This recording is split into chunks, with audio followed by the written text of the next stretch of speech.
ایک دن حضور اکرم صلی اللہ علیہ وآلہ وسلم نے نماز عصر پڑھائی تو پہلا رکوع اتنا طویل فرمایا کہ گمان ہوا کہ شاید رکوع سے سر نہ اٹھائیں گے۔ پھر جب آپ صلی اللہ علیہ وآلہ وسلم نے رکوع سے سر اٹھایا، نماز ادا فرما لینے کے بعد آپ صلی اللہ علیہ وآلہ وسلم نے اپنا رخ انور محراب سے ایک جانب پھیر کر فرمایا کہ میرا بھائی اور چچا زاد علی ابن ابی طالب کہاں ہے؟ حضرت علی رضی اللہ تعالیٰ عنہ نے آخری صفوں سے عرض کیا، لبیک، میں حاضر ہوں یا رسول اللہ صلی اللہ علیہ وآلہ وسلم۔ آپ صلی اللہ علیہ وآلہ وسلم نے فرمایا، اے ابو الحسن میرے قریب آ جاؤ۔ چنانچہ حضرت علی رضی اللہ تعالیٰ عنہ آپ صلی اللہ علیہ وآلہ وسلم کے قریب آ کر بیٹھ گئے۔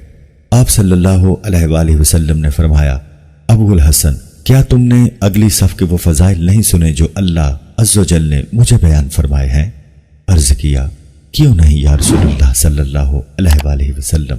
ارشاد فرمایا، پھر کس چیز نے تمہیں پہلی سفر تکبیر اولیٰ سے دور کر دیا؟ کیا حسن اور حسین رضی اللہ تعالی عنہما کی محبت نے تمہیں مشغول کر دیا تھا؟ عرض کیا، ان کی محبت اللہ تعالیٰ کی محبت میں کیسے رکاوٹ ڈال سکتی ہے؟ آپ صلی اللہ علیہ وآلہ وسلم نے ارشاد فرمایا، پھر کس چیز نے تمہیں روکے رکھا؟ عرض کیا کہ جب حضرت بلال رضی اللہ تعالی عنہ نے اذان دی تھی، میں اس وقت مسجد ہی میں تھا اور 2 رکعتیں ادا کی تھیں۔ پھر جب حضرت بلال رضی اللہ تعالی عنہ نے اقامت کہی تو میں آپ صلی اللہ علیہ وآلہ وسلم کے ساتھ تکبیر اولیٰ میں شامل ہوا۔ پھر مجھے وضو میں شبہ ہوا تو میں مسجد سے نکل کر حضرت فاطمہ رضی اللہ تعالی عنہا کے گھر چلا گیا اور جا کر حسن اور حسین رضی اللہ تعالی عنہما کو پکارا، مگر کسی نے میری پکار کا جواب نہ دیا، تو میری حالت اس عورت کی طرح ہو گئی جس کا بچہ گم ہو جاتا ہے یا ہانڈی میں ابلنے والے دانے جیسی ہو گئی۔ میں پانی تلاش کر رہا تھا کہ مجھے اپنے دائیں جانب ایک آواز سنائی دی اور سبز رومال سے ڈھکا ہوا سونے کا پیالہ میرے سامنے آ گیا۔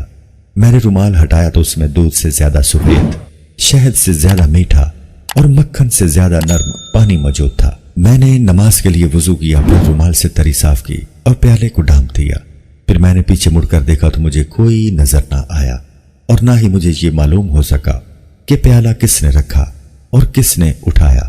آپ صلی اللہ علیہ وآلہ وسلم نے غیب کی خبر دیتے ہوئے مسکرا کر ارشاد فرمایا، مرحبا مرحبا اے ابو الحسن، کیا تم جانتے ہو تمہیں پانی کا پیالہ اور رومال کس نے دیا تھا؟ عرض کی، اللہ اور اس کے رسول صلی اللہ علیہ وآلہ وسلم بہتر جانتے ہیں۔ ارشاد فرمایا، پیالہ تمہارے پاس جبرائیل امین علیہ السلام لے کر آئے اور اس میں خزیرۃ القدس کا پانی تھا، اور رومال تمہیں حضرت میکائیل علیہ السلام نے دیا تھا۔ حضرت اسرافیل علیہ السلام نے مجھے رکوع سے سر اٹھانے سے روک کے رکھا یہاں تک کہ تم اس رکعت میں آ کر مل گئے۔ اے ابو الحسن، جو تم سے محبت کرے گا اللہ عز و جل اس سے محبت کرے گا، اور جو تم سے بغض رکھے گا اللہ عز و جل اسے ہلاک کر دے گا۔